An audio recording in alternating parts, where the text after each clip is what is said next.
Avant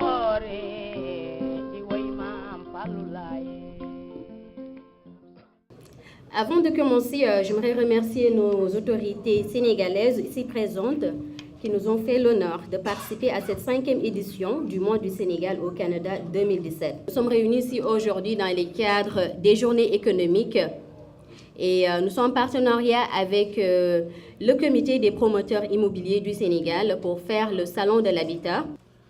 Ces journées ont pour but de donner plus de visibilité à ces entrepreneurs partenaires et leur offrir plus d'opportunités d'affaires.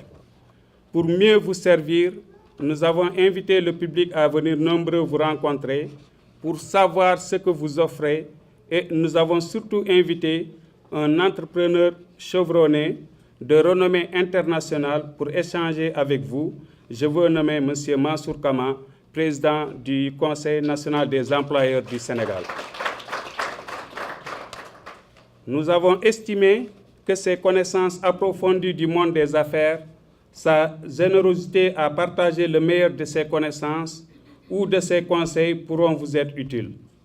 C'est avec plaisir qu'il a accepté de venir par ses propres moyens pour rencontrer ses compatriotes. Nous avons invité également Monsieur le ministre de l'Habitat, Diène Farba Sarr, Monsieur Sori Kaba, directeur des Sénégalais de l'extérieur, et M. Djibril Diop, ancien membre du conseil d'administration du regroupement général des Sénégalais du Canada et président du conseil de surveillance de l'ANIDA.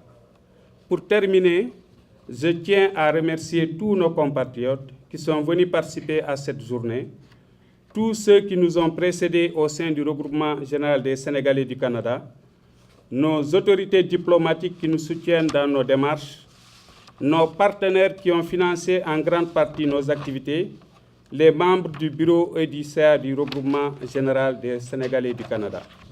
Je vous souhaite de passer d'agréables journées économiques. C'est sur cette lancée que je vais appeler M. Babacar Souleymane Faye, qui est le président du regroupement des promoteurs immobiliers privés du Sénégal. Je suis en même temps le président du comité d'organisation du Salon de l'Habitat, qui en est à sa 14e édition. Aujourd'hui, on peut dire qu'au niveau de la promotion immobilière, en tout cas en ce qui concerne notre profession, que M. le ministre a beaucoup participé à sa crédibilisation. Et c'est extrêmement important. Et c'est pourquoi il est là. Il est là, non seulement pour la journée d'ouverture, mais il va nous accompagner pendant une semaine. Et c'est important. Il s'est déplacé avec tout son staff. Je vais faire appel à M. le ministre Diène Farba Sarr, ministre du renouveau urbain, de l'habitat et du cadre de vie. Il va venir faire le discours pour l'ouverture du salon. Mesdames et messieurs les participants, chers invités, chers compatriotes, je me réjouis de l'organisation du salon itinérant de l'habitat ici à Montréal, à l'occasion des journées économiques du Sénégal au Canada. Je voudrais qu'il me soit permis de remercier le regroupement général des Sénégalais du Canada de nous avoir associés aux manifestations du mois du Sénégal au Canada, organisées chaque année par nos compatriotes d'ici. Mes remerciements vont également à M. Babacar Souleymane Faye, encore, je le réitère, président du regroupement des promoteurs immobiliers privés du Sénégal, pour tous les efforts aux côtés de mon département dans l'organisation de ce salon. Un travail opiniâtre, un homme engagé. Vous êtes la réponse de Sartre, un exigence fondée sur la responsabilité et l'action. Le salon itinérant de l'habitat est une belle initiative qui nous permet d'échanger avec nos compatriotes vivant à l'extérieur du Sénégal afin de faire connaître les innovations qui permettent d'accéder plus facilement au logement au Sénégal dans les conditions sécurisées. Je salue la présence et l'accompagnement de la Direction générale des Sénégalais de l'extérieur, dont je remercie le directeur général, M. Sori Kaba. Vous, les émigrés, nous, je dis bien nous, parce que nous l'avons été, vous aussi, parce que vous l'êtes, vous injectez 950 milliards par an dans ce qu'on appelle les transferts unilatéraux, dont legs, subventions, revenus des émigrés, qui représentent une part importante de la balance des paiements et la balance des paiements qui le dit par le compte courant. Et vous êtes presque le compte courant du Sénégal, parce que les autres composantes sont presque déficitaires, que ce soit la balance commerciale, que ce soit la balance des revenus Et que ce soit même la balance des capitaux plus l'ensemble des opérations financières. Sommet vous donne la balance des paiements. Si la balance des paiements est déficitaire, trop, on parle d'ajustement structurel. On ne le souhaite pas. À cause de vous, nous sommes en bonne santé financière. Merci. Je voudrais donc remercier tous ceux qui sont présents à ce salon itinérant qui fait partie des outils de promotion de l'habitat. Ils s'investissent continuellement dans la recherche de solutions à un habitat décent et accessible au plus grand nombre de Sénégalais.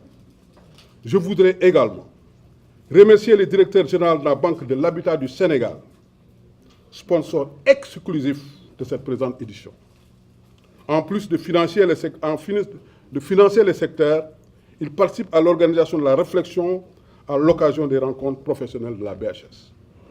Avant de conclure, je voudrais réserver les derniers mots de cette adresse à nos compatriotes vivant à l'étranger. Je voudrais les féliciter, comme je l'ai dit tantôt, pour leur dynamisme et leur participation à la vie économique du Sénégal, notre pays. Je voudrais aussi les inviter à explorer les possibilités de participer au projet de développement d'un écosystème de construction dans le secteur de l'habitat au Sénégal, une des opportunités offertes dans le plan Sénégal émergent.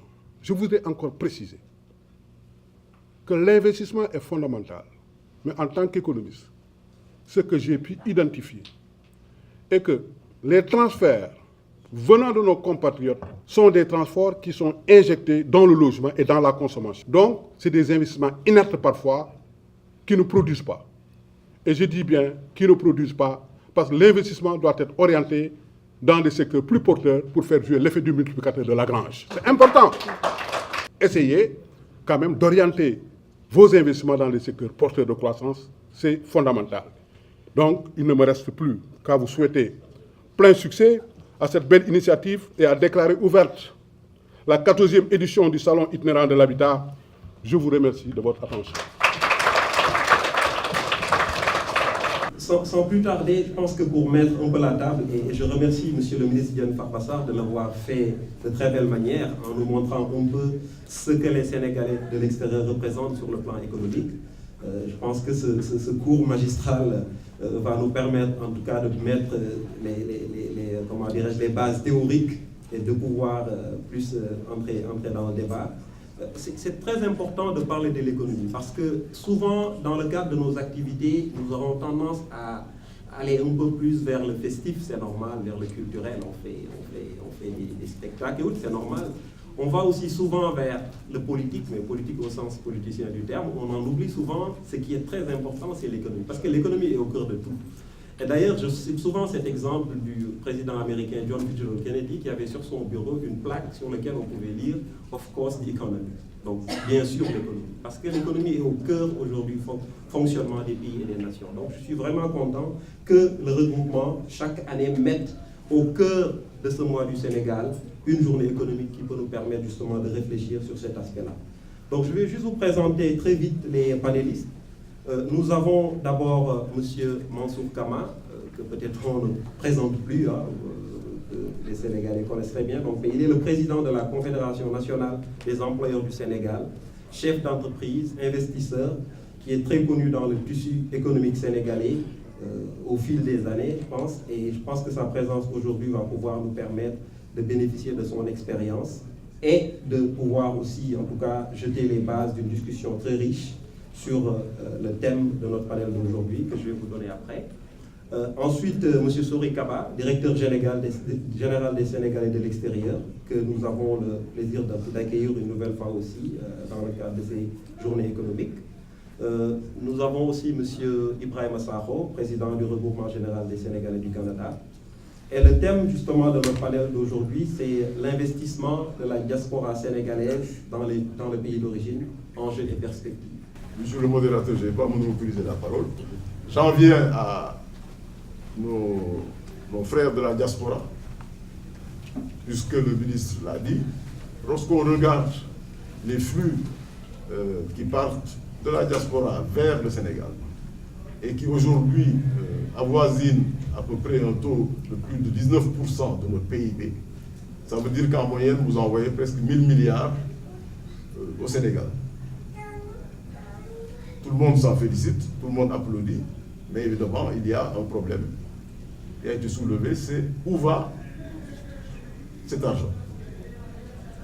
Quelle est la distribution qui est faite de cet argent que vous renvoyez au pays? Il faut le dire, vous êtes des gens qui pensent beaucoup à la famille que vous avez laissée. Et c'est sûr que c'est la priorité pour vous. Donc, on ne peut pas vous le reprocher, puisque vous avez émigré aussi dans l'espoir que vous alliez créer de la richesse à l'extérieur pour pouvoir soutenir vos familles. D'où d'ailleurs tout le travail qui est fait en matière immobilière, puisque le premier réflexe que vous avez, c'est de dire il nous faut une maison au Sénégal. Deuxième élément, vous vous occupez aussi de la santé de ce que vous avez laissé. Donc les besoins qu'ils ont identifiés en termes d'utilisation de vos envois vont aussi vers la santé, ce qui appuie d'ailleurs fortement le gouvernement dans sa politique de santé. Vous avez aussi le souci de l'éducation des enfants que vous laissez ou de vos parents. Ceci aussi, évidemment, fait que la portion congrue de votre investissement, enfin de vos envois, pardon, c'est l'investissement productif. Et c'est tout le débat que je voudrais avoir avec vous aujourd'hui. Moi, en venant ici, je ne suis pas venu vous dispenser un cours, je suis venu aussi savoir pourquoi nous ne pouvons pas ensemble provoquer un déclic qui permettrait de changer l'orientation que nous sommes en train ensemble de constater en ce qui concerne vos envois. Rassurez-vous, en 2003, je l'avais dit lorsque nous faisions le premier forum sur la diaspora et les investissements au Sénégal, où j'avais donc parcouru les deux zones les plus fortes d'immigration, l'Europe, où j'avais rencontré les gens, et les États-Unis. D'ailleurs, je voudrais saluer M. Dambabou, parce qu'il nous avait beaucoup aidé à l'époque, et lui-même d'ailleurs avait prononcé un discours extrêmement important sur la question. Mais ce que je disais aux gens à l'époque, je leur disais, rassurez-vous, je ne suis pas venu prendre votre argent. Ça ne m'intéresse pas. Ce qui m'intéresse, c'est cet argent-là que vous envoyez, comment vous devez faire pour que cet argent serve l'économie du pays, mais à travers des investissements productifs. Pour le moment, je m'en tiendrai là, monsieur le modérateur. C'était juste pour, j'allais dire, exciter la réflexion. Merci beaucoup, monsieur Kama. Je pense que la table est bien dressée. J'ai bien aimé ce tableau que vous avez dressé de notre économie, un tableau assez complet et qui justement va certainement nourrir la réflexion. J'ai noté aussi le terme déclic. Je pense qu'il faut juste que vous le reteniez aujourd'hui. On ne doit pas sortir de cette salle sans trouver ce déclic-là aujourd'hui. Si je peux résumer les propos de M. Kaba. Donc je vais passer à M. Kaba. Donc je pense qu'il y a une dimension institutionnelle aussi qui a été soulevée dans son discours, et étant le directeur général des Sénégal de l'extérieur, je pense qu'on ne peut pas trouver meilleure personne pour pouvoir tester dans ce débat. M. Kaba, vous avez la parole. Merci beaucoup, M. Ndiaye. C'est vrai, c'est ma troisième présence au Canada, mais à chaque fois je vois des évolutions positives. Et c'est ce qu'on attend de nos compatriotes qui résident à l'étranger. S'organiser, créer une dynamique de mobilisation, créer des logiques d'implication, créer une logique d'association avec l'ensemble des acteurs nationaux par rapport aux stratégies sur lesquelles nous sommes attendus. Et je crois que ce matin, il s'agit de cela. Nous allons parler d'économie, nous allons parler d'implication des Sénégalais de l'extérieur, des mesures incitatives à l'investissement productif de nos compatriotes, des stratégies, des initiatives développées par le gouvernement du Sénégal. Je pense qu'on fera un tour d'horizon, donner le maximum d'informations possibles pour permettre aux uns et aux autres de pouvoir en retour nous donner leurs suggestions et leurs avis sur ce qui est en train d'être fait. En cela, je remercie M. Kama parce qu'effectivement le décor est bien posé. Je remercie également beaucoup M. le ministre Diène Farba Sarr, parce que son propos de tout à l'heure a fini de nous dire de ce qui est attendu de nos échanges. Mais il est évident qu'aujourd'hui, dans la salle en tout cas, on aurait demandé à nos compatriotes, ceux-là qui n'ont pas encore de maison au Sénégal, ou qui n'ont pas rénové leur maison paternelle, ils seront peu à ne pas lever la main. Ça, au moins, j'en suis sûr. Par contre, on aura demandé à ceux qui ont l'expérience d'avoir ouvert une entreprise au Sénégal, il y aura peu de mains levées. C'est vrai, nous, en tant qu'État, on a une part de responsabilité dans cette affaire. Parce qu'il faudrait que l'on fasse la part des choses entre l'investisseur direct étranger et le Sénégalais de l'extérieur. Le Sénégalais de l'extérieur ne peut pas être considéré comme un investisseur direct étranger. Donc les mesures incitatives à l'investissement direct étranger ne doivent pas être les mêmes mesures en destination des Sénégalais de l'extérieur. Et en cela, je vais axer mon propos pour dire qu'il y a, oui, des initiatives développées, parce que le Fonds d'appui à l'investissement des Sénégalais de l'extérieur appuie la volonté d'investissement. Le fonds a ses limites, a ses résultats, mais il faut l'approfondir, il faut approfondir cette problématique. Aujourd'hui, que ce soit au niveau des Nations Unies, que ce soit au niveau de l'Union africaine, CEDEAO comme UEMOA, le problème qui se pose en termes d'implication de la diaspora est celui de savoir comment protéger le migrant, de manière générale. Et quand on dit protection, on le protège sur le plan du droit, on protège ses avoirs, on protège ses transferts d'argent, on protège son investissement dans son pays d'accueil comme dans son pays de départ. Il est également dit comment faire pour favoriser la libre circulation des personnes et des biens. C'est une exigence de la mondialisation. On ne peut pas aujourd'hui accepter que les pays du Sud soient assignés à résidence. Attendez-nous chez vous, nous allons venir vous apporter le bien-être. Nombreux sont les Sud-Africains aujourd'hui qui veulent avoir un visa mais qui ne peuvent pas l'avoir. Le Canadien, il sera au Sénégal à volonté. Le Français également. Mais du côté sud, ce n'est pas possible. Donc la problématique, elle se pose autant au niveau des Nations Unies qu'au niveau de toutes les structures pour permettre à la prise en charge à un niveau des chefs d'État des problématiques qui sont liées à la mobilité des personnes et des biens. La migration, elle est utile, elle est importante, autant pour le pays d'accueil que pour le pays de départ, mais faudrait-il que nous puissions réunir les conditions incitatives à un retour. Et c'est sur ce mot-là que je vais terminer. Le retour demande beaucoup de courage. Mais quel genre de retour il est question? Je pense que la problématique de l'investissement des Sénégalais de la diaspora, il y a une dimension que je n'ai pas beaucoup entendu les deux intervenants en parler. C'est au niveau de la sécurité, au niveau de la sécurité juridique. Parce que souvent, la crainte des Sénégalais de la diaspora, que ce soit l'investissement au niveau des entreprises, au niveau de l'habitat, c'est vraiment cette insécurité-là qui prévaut au Sénégal. Souvent, les gens investissent dans l'habitat. On a vu des scandales qui ont eu lieu donc, sous le régime du président Wade et qui continuent encore sous ce régime-là. Je pense qu'à ce niveau-là, il y a une problématique que l'État doit trouver une solution pour vraiment sécuriser l'investissement des Sénégalais de la diaspora. Je vais repartir en tout cas du Canada très optimiste sur la qualité de la diaspora que nous avons ici. Vraiment, c'est tout ce que j'ai à dire. Je pense que le Sénégal gagnera beaucoup à vous accueillir à bras ouverts, à vous écouter. Mais je vous en supplie, ne soyez pas timides. Venez avec vos propositions. Tapez à toutes les portes. Ne restez pas ici, venez. Le pays vous attend. Voilà ce que je vous dis. Le pays vous attend. Parfait, merci. Je pense qu'on ne peut pas ajouter autre chose de mieux formuler, le mieux dit. Le pays nous attend. Merci.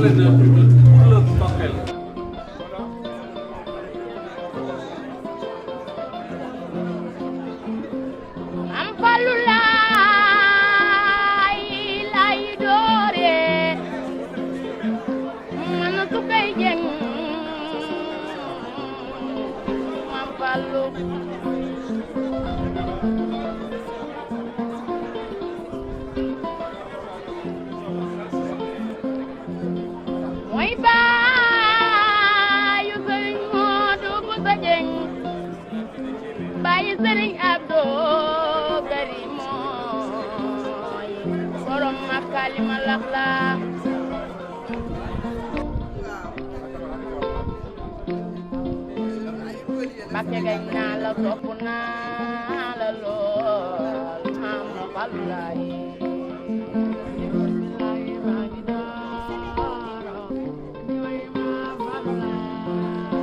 Fallou Laye Fallou Laye Fallou Laye Fallou Laye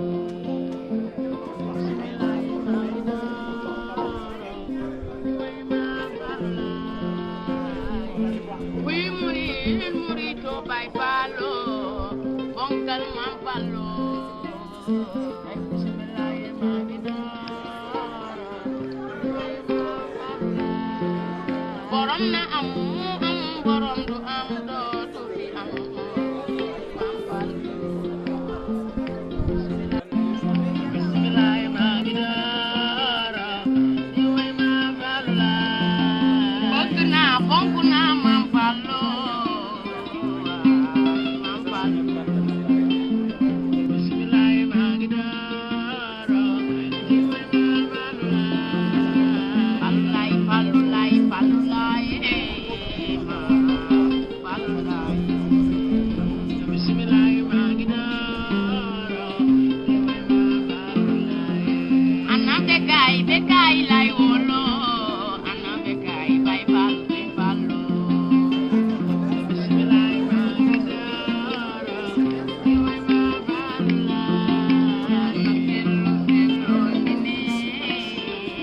bay Fallu Mam Fallu bismillah ma ngi dara di way Mam Fallu Laye su may way Mam Fallu